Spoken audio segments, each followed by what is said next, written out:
நிறைய பேர் வந்து காலேஜில் பிளேஸ் ஆகுறதே கிடையாது.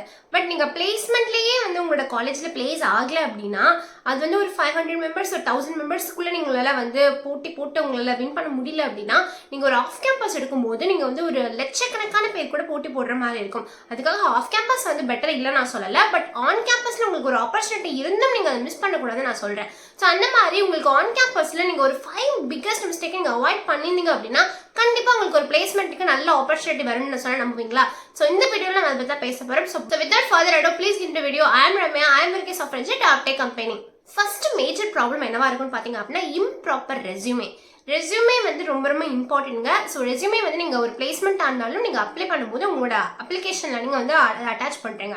ஸோ ஃபார் எக்ஸாம்பிளுக்கு நீங்கள் வந்து அப்ளை பண்ணுற ஜாப் வந்து சாஃப்ட்வேர் இன்ஜினியரிங் பேஸ்டாக இருக்குது. பட் நீங்கள் வந்து உங்களோட இன்டர்ன்ஷிப் உங்களோட ப்ராஜெக்ட்ஸ்லாம் நீங்கள் எதில் போட்டிருக்கீங்க அப்படின்னா கிராஃபிக் டிசைன் பண்ணியிருக்கேன், நான் ஒரு வீடியோ எடிட்டராக இருக்கேன், நான் வந்து அந்த இதில் டிசைன் பண்ணியிருக்கேன் அப்படின்னு சொல்லி போட்டிருக்கீங்க. பட் அவங்க எடுக்கிற ஜாப் வந்து சாஃப்ட்வேர் இன்ஜினியரிங்க்கு உங்கள் ரெஸ்யூமேவை அப்படியே வைக்கலாம். இன்னொரு ரெஸ்யூமே இருக்குது என்ன அப்படின்னா அவங்க வந்து அவங்களோட ஸ்கில்ஸ், அவங்களோட இன்டர்ன்ஷிப், அவங்களோட ப்ராஜெக்ட்ஸ் எல்லாமே வந்து டெக்னிக்கலாக போட்டிருக்காங்க. ஃபார் எக்ஸாம்பிள் அவங்க ஃப்ரண்ட் டெவலப்பர் இருக்காங்க, வெப் டெவலப்மெண்ட் பற்றி போட்டிருக்காங்க, ஆப் டெவலப்மெண்ட் பற்றி போட்டிருக்காங்க, மிஷின் லேர்னிங் பற்றி போட்டிருக்காங்க. ஸோ அவங்களோட ஸ்கில்ஸுமே வந்து நல்ல ப்ராப்பராக ஜாவா ஸ்கிரிப்ட் இருக்கு, எல்லா இது பைத்தான் இருக்கு, இல்லை பைத்தானில் பண்ண என்னென்ன ஃப்ரேம் ஒர்க்ஸ் பண்ணியிருக்காங்களோ அது எல்லாமே போட்டிருக்காங்க. அப்படின்னா இப்போ இந்த 2 ரெஸ்யூமேல எந்த ரெஸ்யூமே வந்து ஒரு ஹெச்ஆர் செலக்ட் பண்ணுவாங்க? ஆப்வியஸாக டெக்னிக்கல் ஸ்கில் எந்த ரோலுக்கு நீங்கள் அப்ளை பண்ணுறீங்களோ அந்த ரோலுக்கு என்னென்ன ரிலவெண்ட் ஸ்கில்ஸ் நீங்கள் போட்டிருக்கீங்களோ அதுதான் எடுப்பாங்க.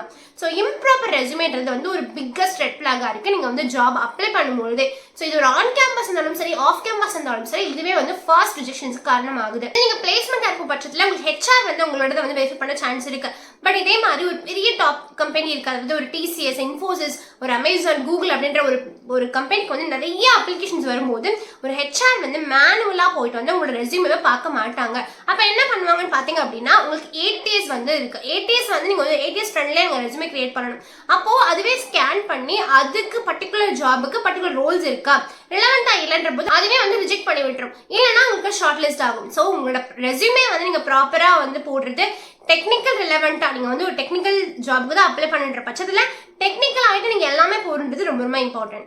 செகண்ட் விஷயம் என்னன்னு பார்த்தீங்க அப்படின்னா பேக்லாக்ஸ். அது வந்து உங்களுக்கு ஒரு மேஜர் இஷ்யூவாக இருக்கும். நான் இதுக்கு ஒரு செப்பரேட் வீடியோ போட்டிருக்கேன், சிஜிபி எப்படி இம்ப்ரூவ் பண்ணுறதெல்லாம் அந்த வீடியோ பார்க்கலாம், கண்டிப்பாக பார்த்துருவாங்க. பேக்லாக்ஸ்ன்றது உங்களுக்கு ஒரு மிகப்பெரிய இஷ்யூவாக இருக்கும். எப்படின்னு பார்த்தீங்க அப்படின்னா நீங்கள் ஒரு 3rd இயர் ஃபைனல் இயரில் இருக்கீங்க அப்படின்னா அது உங்களுக்கு ஒரு பெரிய இம்பாக்டாக இருக்கும். நிறைய கம்பெனிக்கு நீங்கள் அப்ளை பண்ணுறதுக்கு எலிஜிபிள் இல்லாமல் போவீங்க. ஸோ அப்போ வந்து நீங்கள் என்ன பண்ணணும் அப்படின்னா பேக்லாக் இருக்கக்கூடாது. ஆனால் அரியரே வைக்கக்கூடாது, அரியர் வச்சா உங்களுக்கு வேலையே கிடைக்காது நான் சொல்ல வரல.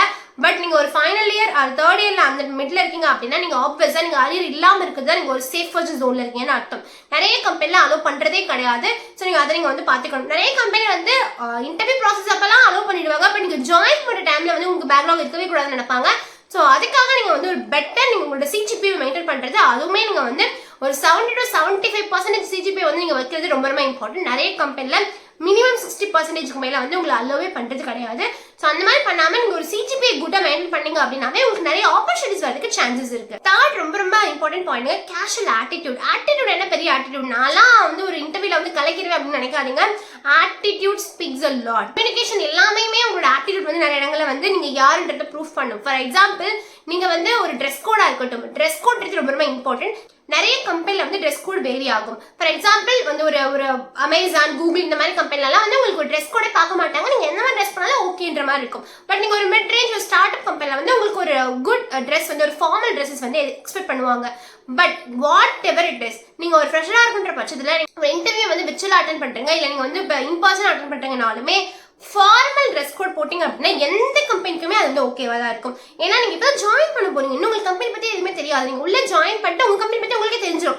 அப்போ இதெல்லாம் போடணும் போடக்கூடாதுன்றது உங்களுக்கு ஒரு ஐடியா கிடைச்சிடும். பட் ஃபர்ஸ்ட் இம்ப்ரெஷனுக்காக நீங்கள் கண்டிப்பாக ஒரு ஃபார்மல் ட்ரெஸ் போட்டுக்கின்றது ரொம்ப ரொம்ப இம்பார்ட்டன்ட். அது வந்து உங்களுக்கு ஒரு குட் இம்ப்ரெஷனை கொடுக்கும். ஏன்னா நமக்கு வரப்போகிற இன்டர்வியூ எந்த மாதிரி மூடில் வருவாங்கன்னு தெரியல.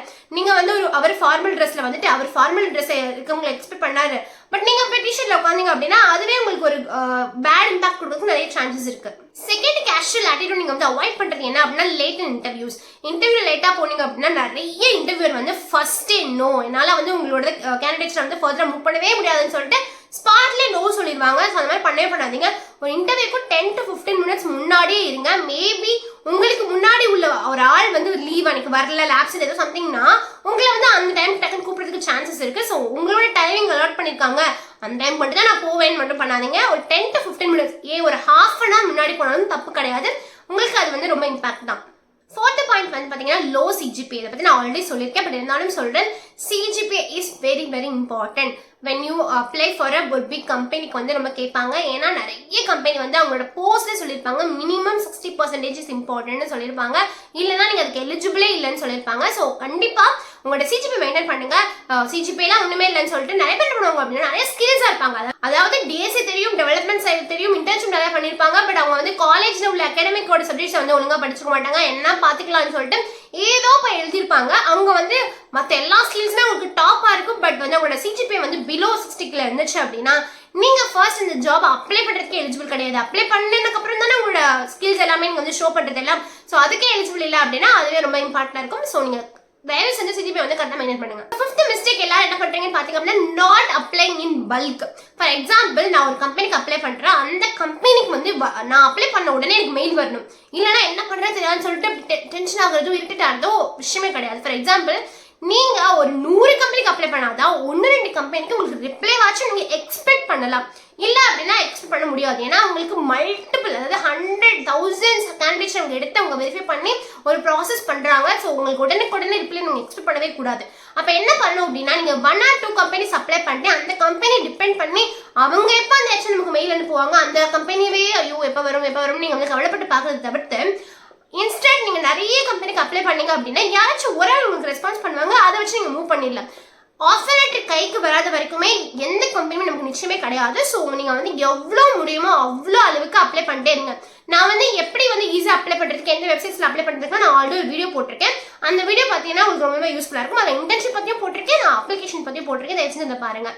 ஸோ இந்த ஒரு 5 ஸ்டெப்ஸை நீங்கள் வந்து அவாய்ட் பண்ணீங்க அப்படின்னா உங்களோட பிளேஸ்மெண்ட் ஜேர்னி வந்து ரொம்ப ஸ்மூத்தாகவும் ரொம்ப வண்டர்ஃபுல்லாகவும் இருக்கும். I hope this video definitely help you. So இந்த மாதிரி மோர் யூஸ்ஃபுல் வீடியோக்கு டெக் வித் கண்டிப்பாக ஃபாலோ பண்ணுங்க. அன்டில்